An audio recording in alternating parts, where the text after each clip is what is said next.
ॐ विश्वानि देव सवितर्दुरितानि परासुव यद्भद्रं तन्न आसुव। 11 जून 2022 शनिवार को निष्काम सेवा ट्रस्ट भोपतवाला हरिद्वार में विश्व हिंदू परिषद के केंद्रीय मार्गदर्शक मंडल का उपवेशन संपन्न हुआ।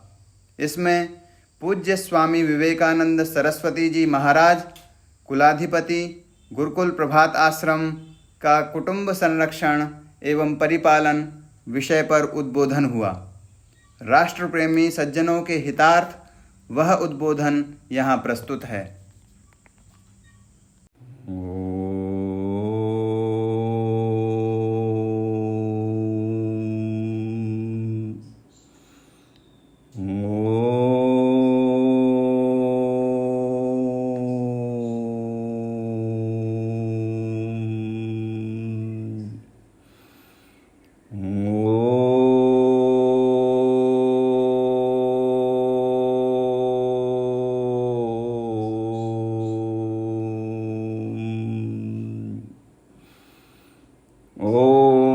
समश्चमन्यवे विशो विश्वान्नमन्ति कृष्टयः समुद्रायैव सिन्धवः पंच सोमनो वसो जीवातुं नमरामहे प्रियस्तोत्रो वनस्पतिः। ओम शांति शांति शांति।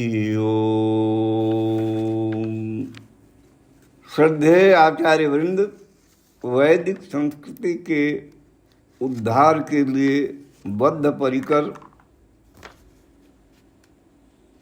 धर्मानुरागी सज्जनों, आज इस उपवेशन में बहुत ही अच्छा विषय रखा गया है जिस पर अपने विचार प्रकट करने हैं।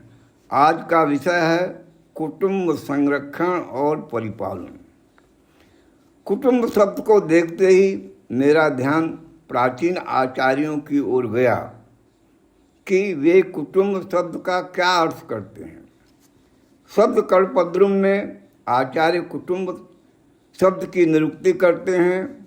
कुटुम्बयते पालयति यद्वा कुटुम्बते पाल्यते संबद्धते वा, अर्थात पालन करना, रक्षण करना, संबंधित परिवेश से संबंध बनाए रखना या एक सूत्र में पिरोना। हमारे प्राचीन आचार्य कहते हैं वसुधैव कुटुम्बकम, अर्थात कोई क्षेत्र विशेष नहीं अपितु संपूर्ण पृथ्वी ही हमारा परिवार है।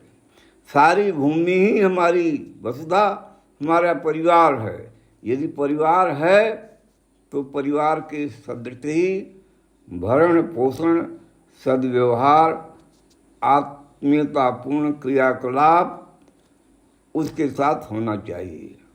और यह तभी संभव है जब उसके लिए एक विधान हो, एक संविधान हो, एक नियम हो, क्योंकि बिना एक नियम के अंततः व्यवस्था कैसे की जा सकेगी। अतः इसके लिए यह आवश्यक है कि सारे संसार में कुटुंब संरक्षण हेतु एक संविधान हो।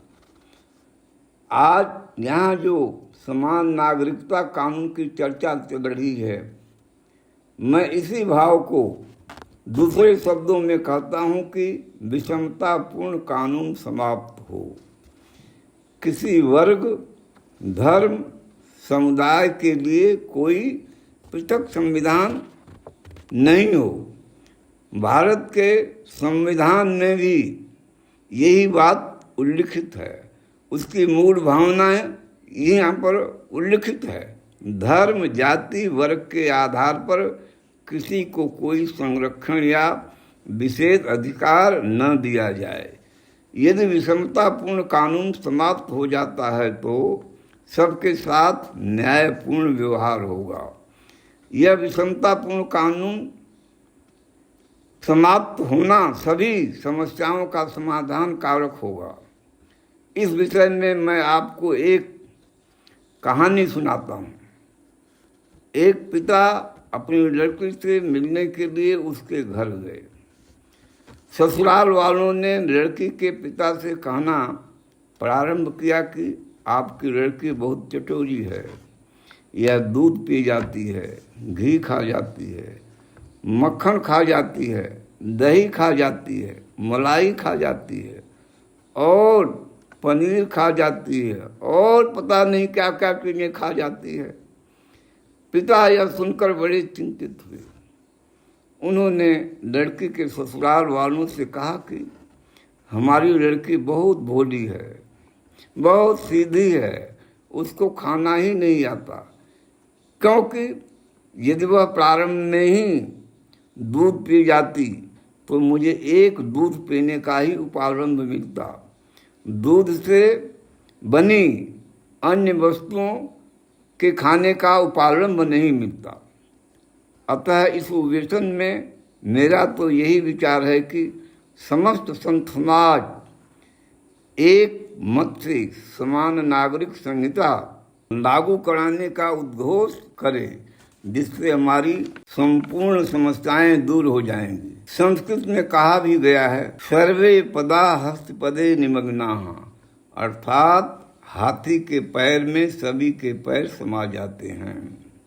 इस प्रकार के कानून को बनाने की संस्तुति 3 बार सर्वोच्च न्यायालय ने भी की है और उच्च न्यायालयों ने भी की है, तथा गोवा में तो यह कानून लागू भी है। सभी पृथकतावादी लोगों के लिए यह समान नागरिक संहिता परम औषधि का काम करेगी। परमात्मा हमारे धर्म रक्षकों को शक्ति प्रदान करे। आप जिनको विश्व हिंदू परिषद के सेवक कहते हैं, मैं उनको धर्म रक्षक कहता हूँ। धर्म क्या है, इसकी परिभाषा हमारे आचार्यों ने की है। धारणा धर्म मिथ्याहु, धर्मो धारयते प्रजाः। इससे विश्व मानवता का संरक्षण तथा पालन होगा। और हमारी प्रार्थना सर्वे भवन्तु सुखिनः, सर्वे सन्तु निरामयाः, सर्वे भद्राणि पश्यन्तु मां कश्चित् दुःखभाग् भवेत् साकार होगी। मैं समझता हूँ कि सभी संतों की इस विषय में पूर्ण सहमति होगी। धर्मरक्षक वीरों, दूध पी जाओ, दूध पीना सीखो। शेष मलाई, घृत आदि समस्याओं का समाधान स्वतः ही हो जाएगा और तभी यत्र विश्वम भवत एक नीडम, यह स्वप्न साकार होगा। भारत माता की जय।